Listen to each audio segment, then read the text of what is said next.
So one of the things that we've discovered that's really interesting is that some habits are more powerful than others. Some habits, when they start to change, they seem to set off this chain reaction that change other patterns in our lives.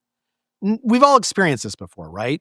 Sometimes when you go running in the morning, it's easier to eat a healthy lunch that day. And that doesn't really make any sense. Like, why would running in the morning make it change your eating habits at lunch? But what researchers have found is that some habits are known as keystone habits. And when they change, they set off this chain reaction.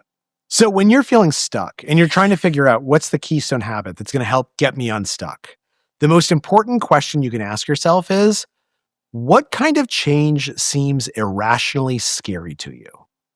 Anyone who hasn't exercised before, they know that if they say that they want to start exercising, it's kind of terrifying. And it shouldn't be terrifying, right? There's lots of guidance online how to go out and get running shoes. There's gyms you can join.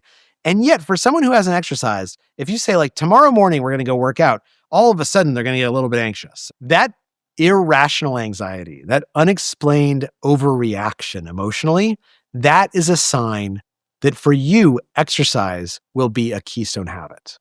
Because what that's really saying to you is saying, you don't see yourself as someone who exercises. You're having trouble reconciling your image of yourself with this new behavior, which means that if you go out and you do that new behavior, suddenly your image of yourself is going to update. Suddenly your image of yourself is going to start saying, you know what? I never thought of myself as an exerciser, but I've run 3 times this week, and that's kind of exerciser behavior. So look for the habits that seem irrationally scary to you, and those are the keystone habits. And they could be things like exercise. It could also be, I always avoid having this conversation with my mom, right? It doesn't make any sense. Like, it's an easy conversation to have, and yet I keep on shying away from it. That means that kind of conversation is a keystone habit for you. Look for the kind of change that seems irrationally scary to you and lean into that. And what you'll find is that it's hard at first. It takes some willpower, it takes some effort. But pretty quickly, your brain starts telling you, oh, you know what? You're the kind of person who can do this.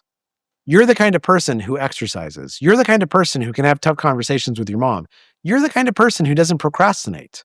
You don't have to change everything at once, right? In fact, you only have to change one thing, as long as it's the right thing. And suddenly you'll find all these different parts of your life have become easier and better as a result.